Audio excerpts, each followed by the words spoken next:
তারা মায়ের আশীর্বাদ সমস্ত ভক্তদের উপর থাকবে।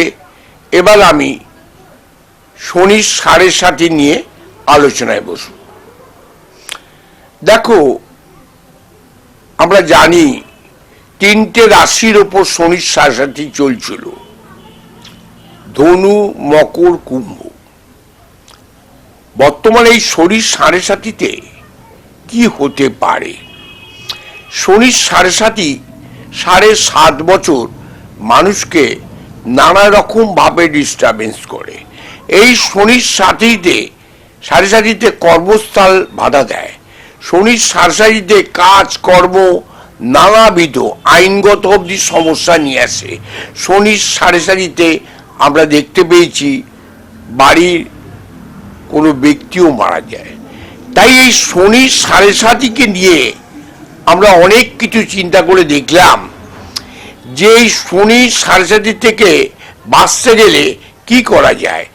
তো আমরা রিসার্চ করে এটাই পেলাম, দক্ষিণা কালী, পাতাল কালী, ধূমাবতী যদি একসঙ্গে হোম করা যায় 80 থেকে 85% আমরা ভালো থাকবো।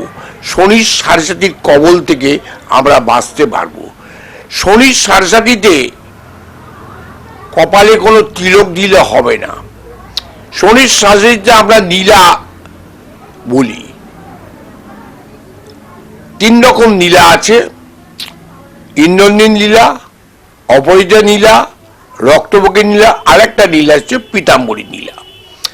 তো আমরা তখন জ্যোতিষীরা সাজেস্ট করে কোন নীলা, এবং নীলার সঙ্গে শনির 7.5-এর সঙ্গে কেন মঙ্গলকে আমরা প্রভাব করি, তার অনেক বিশেষ কারণ আছে।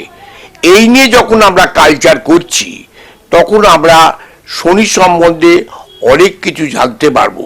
শনি ব্যাধি আনতে পারে, ডিস্টার্বেন্স করতে পারে, অনেক রকম জাতক জাতিকাদের উপর এফেক্ট হতে পারে।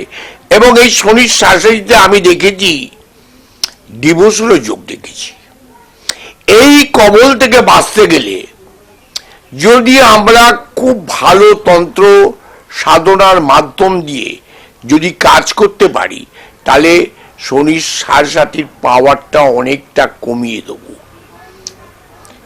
এক্ষেত্রে আবার আমি বলবো, তোমরা ভালো জ্যোতিষী বা ভালো তন্ত্র সাধকের কাছে শনির 7.5 কোন রাশিতে কিভাবে আছে এটা যদি জানা যায় তখন তার বিচার করা হবে, এবং বিচার করে এর কি হতে পারে এবং কি হবে এবং সেটা আমরা প্রেসক্রিপশন করব, করে জানিয়ে দেবো, তোমরা সেটা করো।